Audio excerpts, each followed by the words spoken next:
तो current affairs के आज के अंक पे हम कुछ महत्वपूर्ण करंट अफेयर्स को पढ़ने जा रहे हैं जो कि आपके आगामी परीक्षा के दृष्टिकोण से सबसे प्रभावी, सबसे कारगर और सबसे सिलेक्टिव करंट अफेयर्स है। आपके लिए कुछ चुनिंदा करंट अफेयर्स लेकर मैं आप सभी के साथ प्रस्तुत हो चुका हूं। तो पहला करंट अफेयर्स आज का जो आप सभी का है, ये एक तथ्यात्मक जानकारी आप सभी को देना है। भारत का पहला वन विश्वविद्यालय बनाया जा रहा है। क्या बनाया जा रहा है? वन विश्वविद्यालय। कहां बनाया जा रहा है? ये इंपॉर्टेंट है, पूछा जाएगा। दरअसल देखिए भी हाल ही में तेलंगाना विधानसभा, तेलंगाना के बारे में जानते हैं, 2014 में जो है ये स्टेट आपका बनकर तैयार हुआ, आंध्र प्रदेश से अलग हुआ। तो तेलंगाना विधानसभा के द्वारा एक एक्ट लेकर के आया गया है, वानिकी विश्वविद्यालय। तो ये अधिनियम 2022 में लाया गया था और ये भारत का पहला वानिकी विश्वविद्यालय होगा। ये भी दिमाग में बैठा रखिएगा, भारत का पहला वानिकी विश्वविद्यालय। ठीक है, वानिकी पहला वन विश्वविद्यालय है ये भारत का। तो लिख लीजिए इसके बारे में, इससे क्वेश्चन पूछा जाएगा। भारत का पहला वानिकी विश्वविद्यालय। और एक चीज और ध्यान रखिएगा, अभी तक मात्र और मात्र रूस और चीन में ऐसा विश्वविद्यालय, रूस में है और चीन में है। ठीक है, और तीसरे नंबर पे आपका भारत है, थर्ड आपका भारत है, नंबर 1, नंबर 2, नंबर 3। तो वानिकी विश्वविद्यालय ये दिमाग में बैठा रखना है, भारत का तीसरा विश्वविद्यालय है। और जो तेलंगाना सरकार के द्वारा जो है हैदराबाद में वानिकी कॉलेज और अनुसंधान संस्थान जो आपका है उसी का विस्तार करने का निर्णय लिया गया है, जो आपका FCRI है। ठीक है, तेलंगाना हैदराबाद में ऑलरेडी आपका वानिकी कॉलेज है और अनुसंधान संस्थान है, उसी को जो है कन्वर्ट करके बना दिया जाएगा वानिकी विश्वविद्यालय। ठीक है, पूरी तरीके से इसको कॉलेज को यूनिवर्सिटी में कन्वर्ट कर दिया जाएगा। क्लियर है, स्पष्ट है, कोई दिक्कत नहीं है। ठीक है, तो ये वानिकी विश्वविद्यालय बन रहा है। कब बना, कब इसको लेकर 13 सितंबर 2022 को जो है खबर आई थी। तेलंगाना विधानसभा के द्वारा बिल लाया गया था वानिकी विश्वविद्यालय स्थापित करने को लेकर के, और देश का पहला और विश्व का तीसरा वानिकी विश्वविद्यालय होगा। अभी तक रूस और चीन में है। ठीक है, क्लियर है। अब चलिए एक ये इसके बारे में समझते हैं, ये एक बहुत इंपॉर्टेंट है। CPTPP ये क्या है? CPTPP इसका फुल फॉर्म है ट्रांस पैसिफिक पार्टनरशिप। क्या है इसका full form? Trans pacific partnership. दरअसल है क्या, देखिए ये एक पार्टनरशिप समझौता है, एक प्रगतिशील समझौता है। किसका फुल फॉर्म है? ट्रांस पैसिफिक पार्टनरशिप के लिए व्यापक प्रगतिशील समझौता। उद्देश्य सिंपल सा है इसका, ये क्यों बनाया गया ये सब चीजें बताता हूं मैं आपको। इसका मुख्य उद्देश्य है कि जितने भी इसके साथ सदस्य देश जुड़े हुए हैं, इन सभी सदस्य देशों में टैरिफ कम करना और टैरिफ कम करके व्यापार में सुधार करना और विकास को बढ़ावा देना। ठीक है, इस उद्देश्य से बनाया गया ये 2016 में बना है समझौता। कब बना है? 2016 में। और जो आपके प्रशांत महासागर से जुड़े हुए देश हैं, जैसे कि यहां पे देखिए सब प्रशांत महासागर से जुड़े हुए देश हैं, तो ये सारे देश इससे जुड़े हुए हैं। टोटल 11 देश इसमें अभी तक हैं और अब इसका एक नया सदस्य जुड़ चुका है। नए सदस्य का नाम है ब्रिटेन। आपको पता है ब्रिटेन में ब्रेग्जिट हुआ था, ब्रिटेन यूरोपीय यूनियन से अलग हो गया था। उसके बाद से आपका जो है CPTPP ये जो है उसके लिए एक बहुत महत्वपूर्ण जो है मंच है, जहां से वो अपनी इकोनॉमी को बूस्ट करने का प्रयास करेगा। तो ट्रांस पैसिफिक पार्टनरशिप में ब्रिटेन की एंट्री हो चुकी है। ब्रिटेन एक नए सदस्य के तौर पे जुड़ चुका है। कब हुआ ये? 21 मार्च 2023 को। 21 मार्च 2023 को। पहले तो ये ध्यान रखिएगा, यूपीएससी में तो डायरेक्टली इससे क्वेश्चन आता है, स्टेट पीएससी में भी आपसे वन लाइनर क्वेश्चन कुछ ना कुछ पूछेगा। तो ट्रांस पैसिफिक पार्टनरशिप क्या है? जो इसके सदस्य देश हैं वहां पे टैरिफ कम करना, व्यापार को जो है प्रोग्रेसिव बनाना, और इसी उद्देश्य के लिए पूरा का पूरा comprehensive and progressive agreement for trans pacific partnership, comprehensive and progressive agreement for trans pacific partnership CPTPP, trans pacific partnership के लिए व्यापक और प्रगतिशील समझौते के तौर पे है। आपका 2016 में समझौता हुआ और ट्रांस पैसिफिक पार्टनरशिप के तहत उत्पन्न हुआ। ठीक है, तो 11 सदस्य देश हैं इसमें। अब 11 सदस्य देश कौन कौन से हैं इसमें? देखिए ऑस्ट्रेलिया है, ब्रुनेई है, कनाडा है, चिली है, जापान है, मलेशिया है, मैक्सिको है, न्यूजीलैंड है, पेरू है, सिंगापुर है, वियतनाम है। ठीक है, फिर से एक बार नाम ले रहा हूं मैं सारे के सारे। कनाडा है, ऑस्ट्रेलिया है, ब्रुनेई है, चिली है, जापान है, मलेशिया है, मैक्सिको है, न्यूजीलैंड है, पेरू है, वियतनाम है और सिंगापुर है। और अभी आपका नया सदस्य के तौर पे जुड़ चुका है, ये भी ध्यान रखिएगा, ठीक है। ब्रिटेन भी इसका सदस्य बन चुका है। तो ब्रिटेन में जैसे ही ब्रिटेन जुड़ा है, इसके बाद जो है इस मंच का जो है वैश्विक तौर पे एक प्रभाव ज्यादा बढ़ेगा। और अब जैसे यूरोपीय संघ जो है आपका ब्रिटेन अलग हो चुका है, तो ब्रिटेन के लिए भी ये एक बड़ा मंच बनेगा व्यापार को लेकर के, ठीक है। ये भी दिमाग में बैठा के रखना है। क्लियर है, स्पष्ट है। सीपीटीपीपी का नया सदस्य कौन बना है? ब्रिटेन। इससे क्वेश्चन पूछेगा और आप लोगों को जानना चाहिए। अगला चलते हैं, नेक्स्ट आपका जो है, हाँ ये देखिए, ये बैठक हुई थी और उसी बैठक में तय किया गया था। आप सभी को पता है भारत की पहली रीजनल रेल बन रही है। और बन क्या रही है? वैसे बन के चालू भी हो रही है, एक ट्रायल इसका स्टार्ट हो चुका है। भारत में जो है आपका पहली रीजनल रेल बनाई जा रही है, रैपिड नेशनल कैपिटल रीजन में। एक संस्था देखिए आपकी, national capital region transport corporation, जिसको हम बोलते हैं एनसीआरटीसी। एनसीआरटीसी एक ये संस्था है। जो आपका एनसीआर है ना, वहां पर जो है ट्रांसपोर्टेशन को लेकर के पूरी की पूरी संस्था बनाई गई है, एनसीआरटीसी। क्या नाम है? एनसीआरटीसी। यहां पर देखिए एनसीआरटीसी का लोगो है, ट्रेनों में लगा हुआ है। तो भारत की पहली रीजनल रेल आपकी बनाई जा रही है, कहां से कहां तक? जो आपका सराय काले खां है, आपका सराय काले खां, गाजियाबाद और मेरठ को, तीनों को आपस में जोड़ेगा। सराय काले खां पड़ता है दिल्ली में, हजरत निजामुद्दीन रेलवे स्टेशन है जो अक्षरधाम है, उसके पास ही आपका हजरत निजामुद्दीन रेलवे स्टेशन। वहां से मेरठ को जोड़ने के लिए पहला जो है आपका रैपिड रेलवे कॉरिडोर बनाया जा रहा है। और इसके तहत जो है भारत की सबसे तीव्र गति की ट्रेनें चलाने की तैयारी हो रही है। लगभग 180 किलोमीटर पर घंटे के रफ्तार से सबसे तेजी से जो है यहां पे ट्रेनें दौड़ेंगी और ये भारत की हाई स्पीड ट्रेनें होंगी। तो अभी देखिए इनकी ट्रेनें लगभग बन चुकी हैं आपकी पूरी की पूरी। गुजरात में एक जगह है सावली में एल्टास कारखाना है, वहां पर जो है ये पूरी की पूरी आपकी जो है ट्रेनें बनके तैयार हुई हैं। तो राष्ट्रीय राजधानी परिवहन निगम बनाया गया है, जिसको हम एनसीआरटीसी बोलते हैं। इसको जो है अभी कुछ ट्रेनों की खौफ सौंप दी गई। अभी 8 मई को जो है 8 मई 2022 से जो है यहां पर जो है ट्रेनें आनी चालू हो गई हैं। तो सबसे पहले बात आपको यह जानना है कि सराय काले खां, गाजियाबाद और मेरठ के लिए पहली रीजनल रैपिड ट्रेन चलाई जा रही है। इसकी रफ्तार 180 किलोमीटर तक हो सकती है। अभी इसके तहत 17 किलोमीटर का फेज 1 कंप्लीट कर लिया गया है। आपका सराय काले खां से लेकर दुहाई तक, दुहाई गाजियाबाद में पड़ता है, यहां तक का जो फेज 1 के तहत इसको एक पहला ट्रायल हो चुका है इसका, ठीक है। 17 किलोमीटर का ट्रायल किया गया था। अब इसका कंप्लीट जो परिवहन है 2025 तक ये पूरा होगा आपका लगभग। तो एनसीआर को ये जोड़ने की तैयारी और एनसीआर को डेवलप करने की तैयारी के तहत पूरा का पूरा कार्य योजना चल रही है। पहली रीजनल रेल दिल्ली से मेरठ के लिए चल रही है। क्या चल रही है? दिल्ली से मेरठ के लिए, ध्यान रखिएगा। क्लियर है, स्पष्ट है, ये आपको दिमाग में बैठा के रखना है। तो इसकी जितनी भी ट्रेनें हैं सारी भारत में निर्मित हो रही हैं। कुछ इसका जो सामान है वो आपका विदेशों से मंगाया गया है। इसमें लगभग 18% पार्ट हैं जो कि इसके बाहर से मंगवा करके भारत में असेंबल किए जा रहे हैं। लेकिन ये बन पूरी तरीके से भारत में रही, गुजरात के सावली में बनाए जा रहे हैं। कहां पे? गुजरात के सावली में। तो मेक इन इंडिया के तहत बनाए जा रहे हैं। और इसमें जो है इसको जो डिजाइन किया गया वो हैदराबाद में डिजाइन किया गया है। हैदराबाद में इसकी डिजाइनिंग की गई है और सावली में बनाई जा रही हैं ये ट्रेनें। और इनकी रफ्तार 180 किलोमीटर की होगी, जो कि रैपिड जो आपका कॉरिडोर बन रहा है इसी के तहत चलेंगी। इसी पे ये पूरी की पूरी एक तरीके से मेट्रो तेल की तर्ज पे ही मान लीजिए, बट ये कि इनकी गति बहुत ज्यादा होगी, स्पीड ज्यादा होगी। तो ये एक बहुत महत्वपूर्ण है।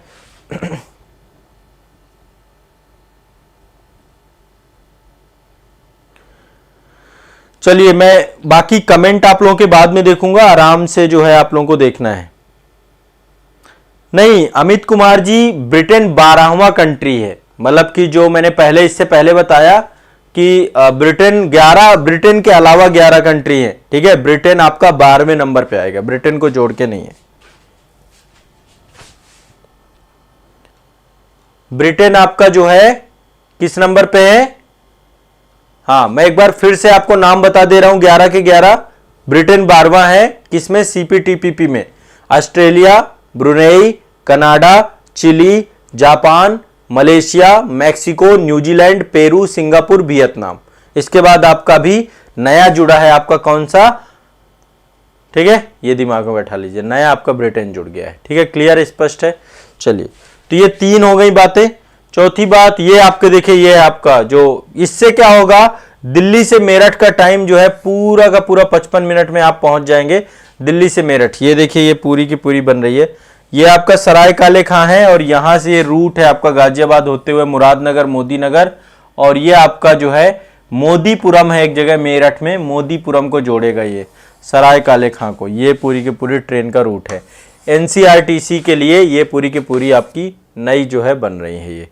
ठीक है, चलिए, ये दिल्ली में एक तरीके से ताल कह सकते हैं, ताल है, झील तो बहुत बड़ी होती है। कुतुब मीनार है आपका ना दिल्ली में, महरौली के पास कुतुब मीनार के पास एक झील है जिसका नाम है अनंग ताल, माफ करेगा, अनंग ताल। अनंग ताल को भी राष्ट्रीय स्मारक घोषित किया गया है। ठीक है, राष्ट्रीय स्मारक घोषित किया गया था अगस्त 2022 में, इसका एक नोटिफिकेशन पारित किया गया है। तो एक राजा थे, तोमर राजा, दिल्ली में तोमर शासकों का शासनकाल चला है और अनंगपाल द्वितीय के द्वारा ही जो है इस ताल का निर्माण करवाया गया है महरौली में। किसके द्वारा कराया गया, अनंगपाल द्वितीय के द्वारा। कब कराया गया था, 1060 एडी में। किसके द्वारा कराया गया था, अनंगपाल के द्वारा 1060 एडी में कराया गया था। और जो है 11वीं शताब्दी में दिल्ली की स्थापना करने और बसाने के लिए अनंगपाल को जाना जाता है। अनंगपाल के द्वारा ही दिल्ली को एस्टेब्लिशमेंट किया गया था और इस पूरे जो है महरौली में अनंगपाल ताल को भी बनाया गया था। ठीक है, तो ये दिमाग में बैठा के रखिएगा और क्लियर है, स्पष्ट है। जो अभी दिल्ली है ना, पहले दिल्ली के नाम से नहीं थी, अनंगपाल के द्वारा इसको एस्टेब्लिश किया गया था। तोमर शासक थे अनंगपाल जी। ठीक है, पहले दिल्ली का नाम जो इन्होंने जब बनाया था तब इसका नाम था ढिल्लिकापुरी, ढिल्लिकापुरी।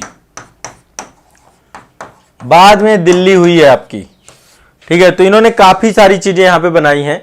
और जो है एक चौहान शासक थे सोमेश्वर, बड़े प्रतापी शासक थे। इनके अभिलेखों में हमें जानकारी मिलती है इसके बारे में कि पहले दिल्ली को जो है इनके द्वारा बसाया गया, अनंगपाल जी के द्वारा, ढिल्लिकापुरी के नाम से, और इन्हीं ने ही अनंग ताल बनाई गई थी। ठीक है, तो यहां पर जो है एक तरीके से बहुत ऐतिहासिक है, हिस्टोरिकल ताल है, ये आप देख सकते हैं, ये है आपका। तो इसको राष्ट्रीय स्मारक के तौर पर घोषित किया गया है। ठीक है, अनंगपाल तोमर जी की ये निशानी है, उनके द्वारा इसको एस्टेब्लिश किया गया और राष्ट्रीय महत्व स्मारक प्राधिकरण के द्वारा ये गजट नोटिफिकेशन जारी कर दिया गया है। और इसके जो है पुनरुद्धार को लेकर के भी काफी ज्यादा जो है इस पे काम किया जा रहा है, बजट जारी करके इसका पुनरुद्धार और इसमें जो इसको फिर से बेस्ट, मतलब क्योंकि राष्ट्रीय स्मारक बनने के बाद जो है फिर से इसको रीस्टैब्लिश करेंगे। ठीक है, चलिए, देखिए, एक टाइम्स पत्रिका है और टाइम्स पत्रिका के द्वारा 100 प्रभावशाली लोगों की सूची जारी की जाती है। ठीक है, 100 प्रभावशाली लोगों की सूची जारी की जाती है। तो अप्रैल 2023 में एक सूची आई है आपकी टाइम्स पत्रिका की। कब आई है, अप्रैल 2023 में। और इसके तहत विश्व का सबसे प्रभावशाली व्यक्ति, आपको पता है कौन है, शाहरुख खान, इनको अवार्ड मिला है। विश्व का सबसे प्रभावशाली व्यक्तित्व का जो है अवार्ड किसको मिला है, बॉलीवुड अभिनेता शाहरुख खान को। ठीक है, अप्रैल 2023 में सूची जारी की गई है, अप्रैल 2023 में सूची आई है और इसमें 100 लोगों का पोल में पहले नंबर पे आए हैं। एक तरीके से जो है मैगजीन के द्वारा जो है क्या किया जाता है, पोल कराया जाता है, उसमें से जो नंबर 1 होता है, तो शाहरुख खान को सबसे ज्यादा।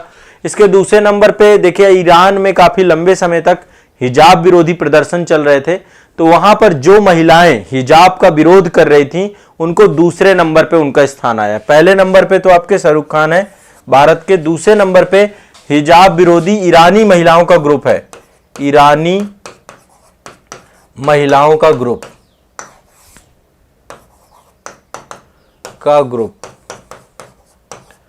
ये सेकंड नंबर पे है। ठीक है, तो इनको ध्यान रखिएगा। और तीसरे नंबर पे दुनिया भर में जो कोविड हेल्थ वर्कर थे उनको तीसरे नंबर पे रखा गया है, कोविड हेल्थ वर्कर,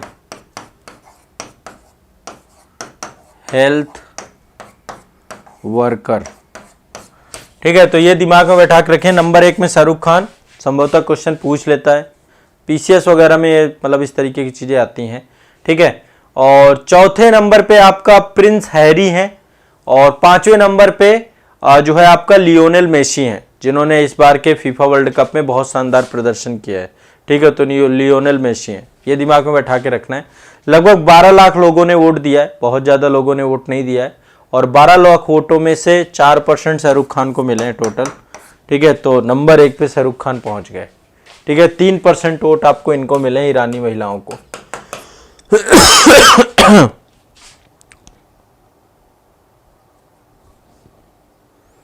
क्लियर है, स्पष्ट है? इंटरनेशनल लेवल पे दिमाग में बैठा लीजिएगा।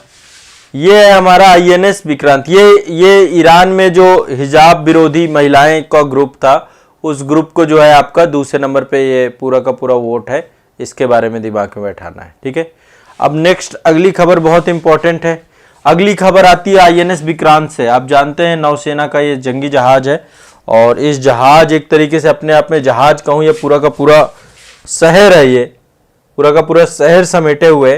तो आईएनएस विक्रांत जो है हमारी नौसेना का हिस्सा बन चुका है। ये देख सकते हैं आप, आईएनएस विक्रांत है ये, और भारत का पहला स्वदेशी विमान वाहक पोत है। इसमें विमानों को जो है आप जो है यहाँ पे लैंड करा सकते हैं, यहाँ से आप कहीं पर भी। तो आईएनएस विक्रांत भारतीय नौसेना का हिस्सा हो गया है।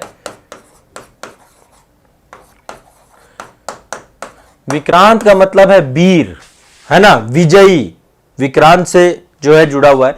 तो 2 सितंबर 2022 को नौसेना के साथ इसको सम्मिलित कर दिया गया। प्रधानमंत्री जी के द्वारा कोच्चि में आयोजित एक समारोह आयोजित किया गया था, जिसमें नौसेना को दे दिया गया है। तो समुद्र में तैरते हुए शहर के तौर पे आप देख सकते हैं अपने आप में, और 20,000 करोड़ की लागत से जहाज बनाया गया था। यहां पर एडवांस लाइट हेलीकॉप्टर्स, मिग-29 लड़ाकू विमान, ये सारे विमानों को ये संचालित कर सकता है। इसके ऊपर जो है ये उतर सकते हैं, यहां से टेक ऑफ कर सकते हैं, और इस तरीके से हमारे नौसेना की शक्ति को जो है मजबूत बनाने का काम आईएनएस विक्रांत के द्वारा किया जाएगा। ठीक है, तो ये आपको ध्यान रखना है। लगभग 30 एयरक्राफ्ट एक साथ ले जा सकता है, और वो किसी भी कैटेगरी के आपके हो सकते हैं। ठीक है, सिंपल सा यदि आप इसको देखें आकार इसका, तो इसका आकार 2 फुटबॉल के मैदान के बराबर है। 2 फुटबॉल के बड़े बड़े मैदान जैसे होते हैं ना, अब आप देख सकते हैं कितना बड़ा आकार है इसका। 2 फुटबॉल मैदान जितना बड़ा है आपका ये। ठीक है, तो आईएनएस विक्रांत जो है आपका जुड़ चुका है।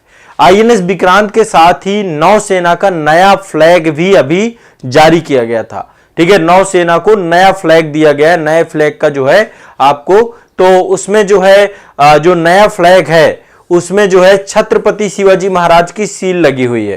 ठीक है, छत्रपति शिवाजी महाराज को जो है वहां पर लगाया गया है, ध्यान रखिएगा। बाकी मैं नए फ्लैग को अभी तो यहां पर इमेज नहीं ले पाया हूं, मैं आपको नेक्स्ट उसमें इसका दिखा दूंगा नौसेना का नया ध्वज कौन सा है। ठीक है, तो नौसेना के लिए नया ध्वज भी यहां पर आपका दिया गया है। नेक्स्ट, ये एक बहुत इंपॉर्टेंट करंट अफेयर्स है, बहुत ही इंपॉर्टेंट है, बहुत ही महत्वपूर्ण है। लद्दाख में जो है देश की पहली नाइट स्काई सेंचुरी बनाई गई है। नाइट स्काई सेंचुरी कहां पे? लद्दाख में। यहां पे क्या होगा, आप नाइट स्काई सेंचुरी के तौर पे, मतलब कि आप जो है क्या कर सकते हैं, आराम से लुत्फ उठा सकते हैं अंतरिक्ष का। ठीक है, तो लद्दाख में एक जगह है हेनले, कहा क्या है जगह? हेनले। हेनले क्षेत्र में जो है आपकी ये सेंचुरी बनाई गई है। कहां पे? हेनले क्षेत्र में, ध्यान रखना है। ये देश की पहली नाइट स्काई सेंचुरी है, देश की पहली। ठीक है, अभी आने वाले 3 महीने में बन के तैयार हो जाएगी। तो ये एक बहुत महत्वपूर्ण परियोजना के तौर है। इसके तहत खगोल पर्यटन को बढ़ावा दिया जाएगा। खगोल पर्यटन को बढ़ावा दिया जाएगा। खगोल पर्यटन को बढ़ावा, ध्यान रखना। नाइट स्काई सेंचुरी कहां बनाई जा रही है? आपकी लद्दाख में। नाइट स्काई सेंचुरी लद्दाख में आपकी बनाई जा रही है। ठीक है, और ये बहुत इंपॉर्टेंट है आपकी। और आपको पता है देश की पहली नाइट स्काई सेंचुरी है, यहीं पर जो है चंगथंग वन्य जीव अभयारण्य है। इसी में आपका चंगथंग, उसी के अंदर बनाई जाए चंगथंग वन्य जीव अभयारण्य। वन्य जीव अभयारण्य है।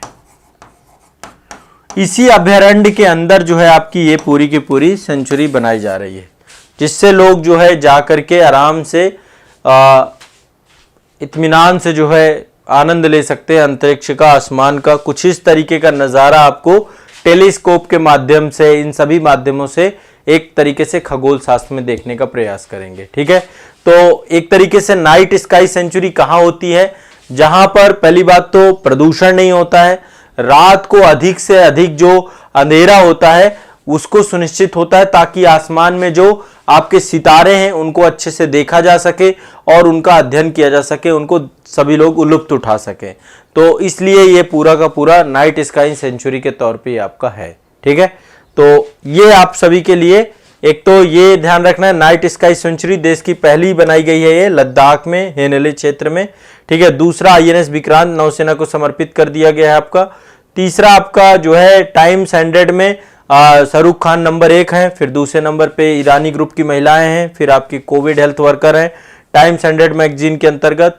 इसके बाद आपका जो है ये अनंग ताल है, अनंग ताल अनंग पाल जी के द्वारा जो है रिस्टेब्लिश की गई है, और ये इंडिया की फर्स्ट रैपिड रेल जो है पहली रीजनल रेल आपकी बन रही है दिल्ली से मेरठ के तौर पे। और इसके लिए जो ट्रेनें हैं ये सिवानी में बन रही हैं, और इसके बाद सिवली में, माफ करिएगा, सिवली में बन रही है गुजरात में, और ये इनकी पहली खेप दी जा चुकी है जो है NCRTC को। और इसके बाद आपका जो है ब्रिटेन बन चुका है CPTPP का 12वां सदस्य के तौर पे। टोटल इसमें 12 मेंबर हो जाएंगे अब। ठीक है, 11 मेंबर मैंने आपको पहले बता ही दिए। और ये देश का पहला वानिकी विश्वविद्यालय बन रहा है तेलंगाना में। तो आज के करंट अफेयर्स में ये कुछ महत्वपूर्ण टॉपिक मैंने आप सभी के लिए लेकर आया हूं। देखो, अभी तक बहुत सारे टॉपिक हमारे हो चुके हैं, जितना रिवीजन करोगे उतना बेस्ट होगा। तो अब आप सभी को जितना मैं बता दूं उतना करना है और रिवीजन करना है। यहीं से पूछा जाएगा, इतने से ही पूछा जाएगा, इससे बाहर नहीं कुछ आएगा। अभी जितना मैं करा दूं उतना ही आपको करना है। ठीक है, बस इतना आपको पढ़ते जाना है। और साथ में एक चीज और ध्यान रखिएगा,